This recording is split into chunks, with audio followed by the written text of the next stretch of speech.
بە بۆنەی 4 مارس ساڕۆژی مەرگی کارل مارکس. ئەمڕۆ 4 مارسە، ڕۆژێک کە تیادا دڵەگەورەکەی بیرمەندێک لە لێدان کەوتکە نەک تەنیا مێژوویشیکردنەوە بەڵکو و ڕێگای گۆڕینی مێژووشی نیشانی چەوسەوانی جیهاندا. کارل مارکس لە کاتێکدا ماڵاوی لە ژیان کردکە زەنگی مەزنترین بزوستنەوەی ڕزگاری خوازی مرۆڤایەتی لێدا بوو. ئەمڕۆ لە کاتێکدا یادی مارکس دەکەینەوە کە سێبەری شومی شەڕێکی وێرانکەر باڵی بەسەر ناوچەکەماندا کێشاوە. ململانە نێوان جەمسەرە ئەمپریالیستیەکان بە ڕێبەری ئەمریکا و ئیسرائیل لەلایەک و دەسەڵاتی کۆنەپەرستی کۆماری ئیسلامی لەلایەکی تر نەکرد تەنیا بۆ پاراستنی بەرژەوەندیە سیاسیەکانە بەڵکو و قوربانی یەکەمی ئەم گەمە خوێناویەیە.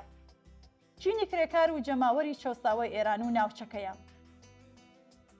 مارکس فێری کردین کە شەڕەکان لە سیستمی سەرمایەداریدا زۆر جار ئامرازی دەسەڵاتدارەکانن بۆ داسەپاندنی هەژمونی ئابووری، دەست بە سەرداگرتنی بازاڕ و سەرچاوەکان، پەردەپۆشکردنی قەیرانی ناوخۆیی، ڕاکێشانی سەرنجی جەماوەر لە خەباتی چینایەتیەوە بەرەو کێشەی نەتەوەی و سەربازی، بە بیانووی باری نائاسایی و پاراستنی ئاسایشی نەتەوەی.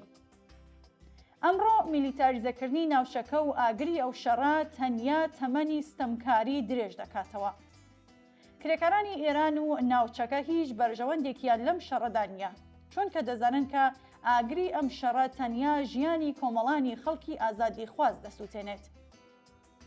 ئەگەرچی نەیارانی سۆسیالیزم هەوڵیاندا مارکس لە ناو لاپەڕە تۆزاویەکانی مێژوودا بشارنەوە، بەڵام قێرانە یەک لە دوای یەکەکانی سەرمایەداری جەنگە ئەمپریالیستیەکان و پەرەستاندنی بێوێنەی مۆدای چینایەتی سەلماندیان کە مارکس لە هەموو کاتێک زیندووترە. مارکس تەنیا هاوسۆزی هەژاران نەبوو، بەڵکو بە وردبینیەکی زانستیەوە دەری خستکە چۆن سیستەمی سەرمایەداری لەسەر بنەمای دزینی بەهای زیادای ڕەنجی کرێکاران بۆنیادنراوە. ئەو فێری کردین کە مێژووی مرۆڤایەتی هیچی تر نییە جگە لە مێژووی خەباتی چینایەتی. ئەمڕۆ لە ئێران و لە سەرانسەری جیهان هەر بزوستنەوەیکی کرێکاری، ژنانی ئازادیخواز و تێکۆشەرانی ڕێگەی یەکسانی لە ڕاستیدا درێژە پێدەری ئەو ڕێگەیان کە مارکس تیۆریزەی کرد.